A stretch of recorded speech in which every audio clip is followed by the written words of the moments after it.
Meghan Markle and Prince Harry have suffered their biggest media attack yet, with Julie Burchill, the famous British columnist, totally going to town on the pair in the latest edition of the highly regarded conservative UK periodical The Spectator, the oldest magazine in the world.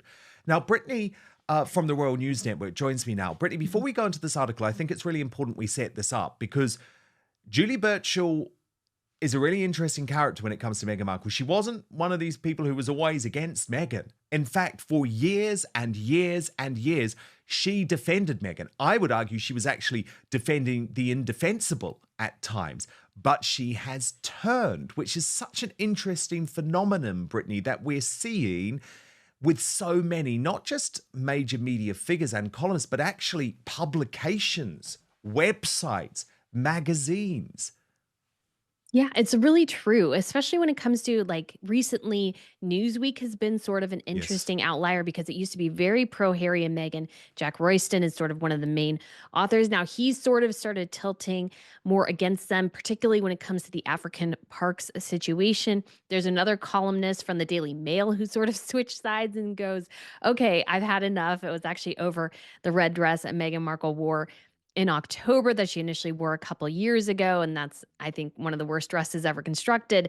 And it seems like a lot of people at this point, they're sort of getting fed up. They're like, okay, we've given them a lot of leeway, but Harry and Meghan still haven't really proven their worth, I think, because when it comes to sort of the future world they're trying to build for themselves, like in the entertainment industry, they've sort of failed in a lot of ways. And the failure begets failure. And it's just harder and harder to be pro Harry and Meghan, I think, in many ways, because it's hard to ignore all the flops that they've had. Well, indeed, what's so astonishing about this column, Brittany, is that she actually believes that this year has been worse for the royal family in terms of Harry and Meghan than 2023, which is quite something, but actually even worse than the late Queen's Annus Horribilis in 1992, which of course featured the divorce of two of her children. So look, let me read to you what the great Julie Burchill has said. She's actually one of my favorite columnists in the world. She has a way of writing which is particularly spot on. But this brutal takedown of Harry and Meghan from one of their former allies just seems really significant to me. So Julie Burchill writes, 2024 has amazingly been even worse for Harry and Meghan. For starters, their supporters now look like bullies, no matter how much they present Meghan as a victim. Meghan's obsession with Catherine, Princess of Wales, already seemed like a case of sour grapes. But when it transpired that the princess was absent from public duties due to chemotherapy for cancer, Meghan's supporters still spread nasty rumours. Perhaps finally acknowledging that her acting career is over, Meghan has cooked up a lifestyle brand, American Riviera Orchard, which sounds like a urinal cake. Entirely unsurprisingly, American Riviera Orchard has failed to take off. While people don't need to like you for your lifestyle brand to be a success, see Paltrow G and Stuart M, they do have to be slightly envious of you and think, I wish I had what she's got. No one wants what Meghan's got. Except perhaps possibly poor plastic-faced Omid Scobie. Julie Burchill, once one of Meghan's most vocal defenders in the UK media, has unleashed the most brutal takedown yet. Writing for The Spectator, she compares Meghan's brand name to a urinal cake, calls Harry a baffled child collecting fake awards, and outright says the public no longer hates them, we just pity them. Then she moves on to Harry, Brittany. And she's just as scathing. She says, meanwhile, Prince Harry is faring no better. The man who once proudly wore medals earned from a decade in the army now travels the world collecting Toy Town tributes like a baffled child playing at being a grown-up. At the start of the year, he was inducted into something called Living Legends of Aviation, which sounds like a hipster pop group. He ended the year in the Titan category of Time magazine's list of 100 most influential leaders driving business to real climate action. Helpfully, in October, the Express totted up the number of air miles gobbled up by Harry and Meghan thus far this year, which amounted to 82,908 for just work events. The figure does not include internal flights on their visit to Nigeria and Colombia, nor private holidays. This equates to more than 3 trips around the world. That's some climate action. And 2 things this year, Julie Burchill goes on, have made Harry appear not merely daft, but callous. The first was when he accepted, against the wishes of the dead man mothers, the Pat Tillman Award from Excellence in Sports Performance. Tillman was an American football player who gave up his £3 million contract to enlist in the army. Meanwhile, there are ongoing horror stories emerging from the wildlife charity African Parks in the Republic of Congo, where Harry is a board member. The charity is investigating allegations that guards working for it have been involved in the rape and torture of Indigenous people. Julie Burchill concludes, I doubt whether the Sussexes can turn their prospects around. Just as a marriage can survive loathing but not contempt, so it goes with public perception of the famous. We don't even hate them anymore. She writes, these drama queens could probably find actual hate into fuel for their persecution complex. We just think that they're ridiculous. And Brittany, I just thought, wow, not only did she sum it up perfectly, to think this came from a former ally of Meghan Markle in the British media. Oh man, it's so brutal what she said, but it's so true as well. Like Meghan Markle has had a series of failures. Like if you go back and look at American Riviera Orchard, it said in People magazine, I think multiple times, oh, it's going to be ready in the spring. It's going to be this summer, then the fall. And then now it's sometime in 2025. And Harry just looks increasingly deluded. He goes on media rants that he's saying things where you realize he's not really aware of anything that's actually going on. And I think this is a year where they just look increasingly inept. It's hard to ignore the fact that not only do they not know what they're doing, they either don't have good handlers around them or they have just abysmal instincts when it comes to what their future should hold. And it's hard to ignore that failure. It's hard to get behind them at this point, especially with the callousness of obviously what happened to Catherine.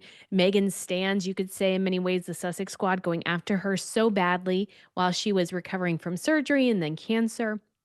All these sorts of things make Harry and Meghan, I think, look terrible. The people they attract, and you could call it their fan base, are sort of equally terrible.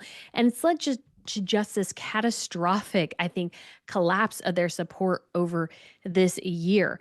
And they go around and they try to look all important, but everybody knows they're not really that important. They can't go to Nigeria and actually help Nigeria or Colombia.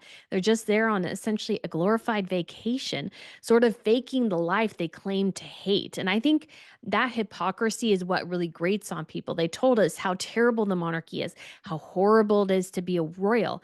And yet they're still trying to recreate that life after. And it's just like, what is the point of that? Obviously, you didn't hate it. You just hated the aspects of it where you weren't either in control or you weren't the star. Those are the aspects of being royal that you hated. And I think another point too is that when people look at Meghan Markle, they think, well, you had the epitome of influence and power being a member of the royal family, and you gave that up for Hollywood, really? And I think as time goes on, people are more and more picking that up, going, royalty is really where you should have stayed. You gave up everything, really, for just sort of this lowbrow existence over here.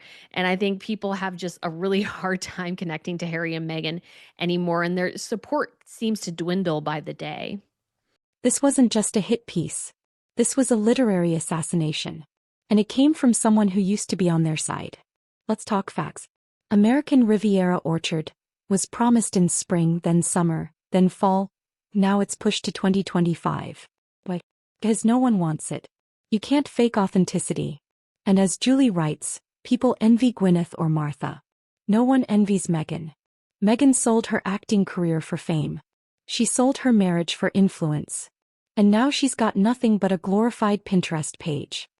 It really does. It really does. And as a result, Brittany, we see further reporting on the state of the marriage from Radar Online, which has been on this, right? It has been on this for a long time. And I've been on this for a long time, in fairness. So let me take you through this, Brittany. Radar Mhm. Online reporting that Prince Harry is angry and frustrated at how his new life has turned out. Sources have revealed that 5 years, of course, since Megxit, he feels like he was missold the idea. Now, this is what the source tells Radar Online. Meghan sold their move to America as a way for their family to be happy, free, and relatively normal. But that doesn't seem to be the case for them and their kids at all. It's almost as if they, as a family, are living like Rapunzel in her tower. Even the locals in Montecito are puzzled. Archie and Lily are rarely seen with Meghan or Harry at local events. He feels like he's been missold a life. Plus, he and Meghan are also leading pretty much separate lives. It's like they are an estranged couple living under the same roof. Brittany, what do you make of it? Well, Dan, I've always been under the thought that when it came to this whole Mexit situation, Meghan really sold Harry on the idea that she was this big Hollywood star, that she had these connections, and that if he just went along with her idea that it would be a smash success, that she could help them make so much money, he wouldn't have to rely on his dad and his brother anymore, all these sorts of things. And so he went along with the dream that she spun for him, only to learn pretty quickly that even when it comes to being in Hollywood and being a producer, she has no clue what she's doing either. And they have gone from challenge to challenge. Obviously, he couldn't even get a Spotify program off the ground. They tried one together. That sort of was pretty bad. She did her own, that failed. And so they missed out on that entire revenue stream. And then you have Netflix. They've had one success, two massive flops. Polo, which he inexplicably refuses to promote or have anybody else from the program promote, is probably going to flop as well. And so you just have this series of failures and failures and failures. And it's hard to imagine that that's not impacting the marriage, especially from the perspective, I think, of that she sold him this vision that just never came to reality. They live a very cloistered life. Yeah, the kids maybe get to do some things that Harry wanted them to do, whatever normalcy he decided worked for him, because that's the thing. Normal is different to every people. My quote unquote normal life would not be the same normal life as Catherine and William and their family. Everybody has their different level of normal. So, what was Harry seeking? I'm not quite sure, but I imagine he did not get his Hollywood dream, and that he's desperately trying to figure out what to do now. And so is she. And they're basically banking on American Riviera Orchard making them hundreds of millions of dollars, because at this point they don't really have anything else going forwards, unless Harry's going to start making charities pay for him to go show up and promote Well, I wouldn't put that whatever past program him. they want. I mean, I wouldn't put that past him to some degree.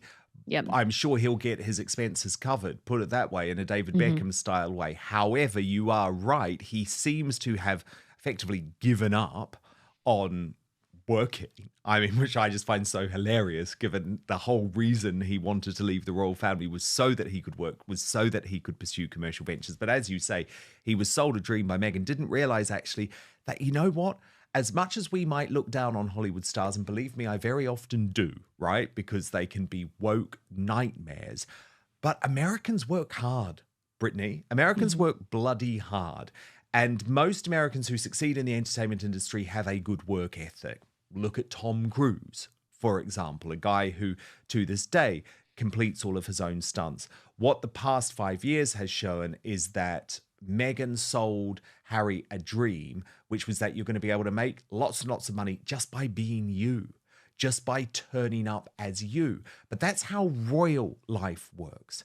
It's not how commercial life works. It's not how Hollywood life works. Yes, Harry had to turn up, but he also had to record, he had to come up with concepts, he had to come up with entertainment ideas, and he failed to do that. So I think he was absolutely missold the dream. I think he was manipulated by Meghan. Radar Online reveals Harry feels he's been molded, duped by Meghan's promises of a Hollywood lifestyle.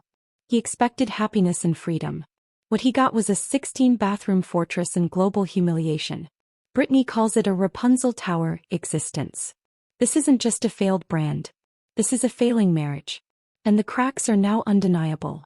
Harry thinks booking Katy Perry for Invictus is a win? Please. Britney shreds that idea. Katy's last album flopped, she's clinging to relevance, and the event is now a bait-and-switch scheme to sell stadium tickets. Even worse.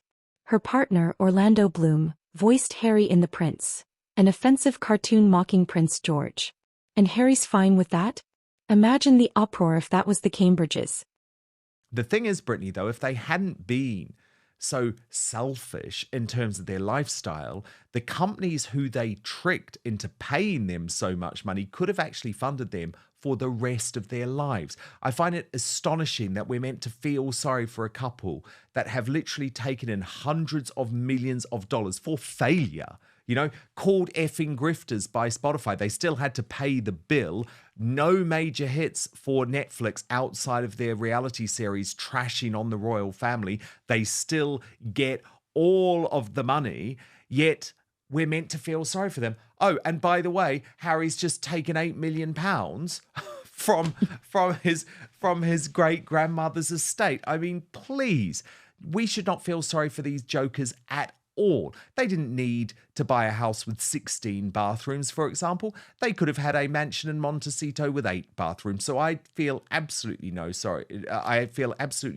sympathy or empathy for them for the situation that they've ended up in.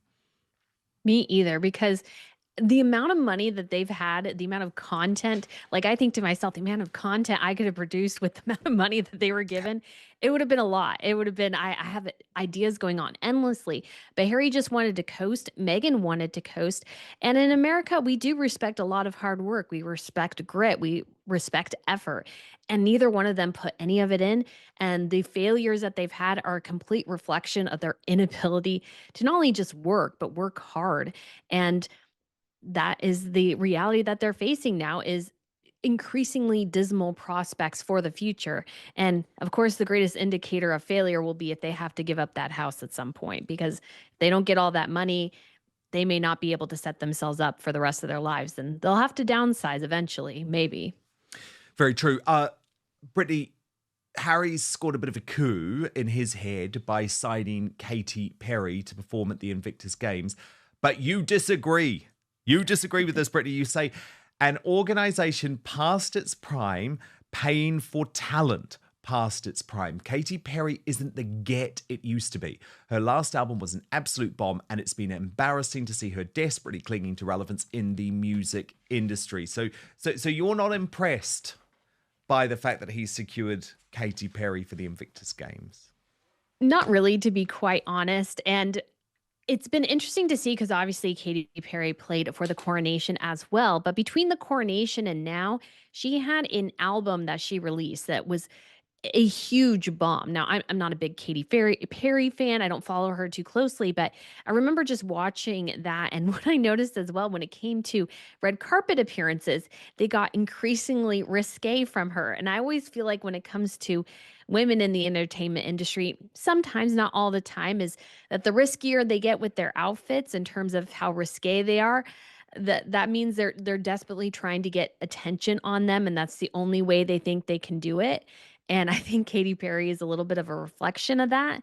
And I'm not sure how well her tour did in terms of getting people into the stadiums and everything like that, but she's sort of somebody who's sort of past her prime and can't quite figure out where she fits now in the music industry. I think she took a pretty big break at one point, but I just remember thinking, Katy Perry, really? That's not super exciting, to be quite honest. Their other guests, I think Jelly Roll is, if that's his name, I can't quite remember, is probably the only big, like, current musical star that they've gotten. And it'll be interesting to see as well when it comes to the Invictus Games, because they have a couple of people performing. Are they just going to perform one piece and then leave. Because if they're counting on, let's say, Katy Perry filling the stadium and she only performs one set, and then you have a couple other sets, and then you have a whole section on the Invictus Games, will people feel cheated because they're like, hey, I bought this ticket because of Katy Perry, not the Invictus Games, and not that it wasn't inspiring to hear them, but I also feel like it's a bit of a bait and switch. So it'll be, I'm curious to see how that'll all play out at the end of the day, but I just don't think that's a big get. And it just doesn't seem like the Invictus Games. I feel for those who are part of it, but I just feel like it's something that sort of worked for a couple of seasons, but it seems like a lot of money invested by governments and corporations for very little return for everybody else. Indeed. And the thing about Katy Perry that I always talk about is the fact that Orlando Bloom, her partner, voiced Harry in the awful, awful, awful, awful cartoon, the HBO cartoon, The Prince, which made an absolute mockery of Prince George and did terrible things to Prince George, Brittany, which I don't even like to talk about, given he's a very young boy. But let's just say, mocked potential aspects of his private life that was just so inappropriate for someone that young. And I find it really revolting that Harry was effectively giving a nod of approval to that series, attacking his own nephew, because he has remained such close friends with Orlando Bloom. You've got to admit, it's very, very weird, right? That whole connection.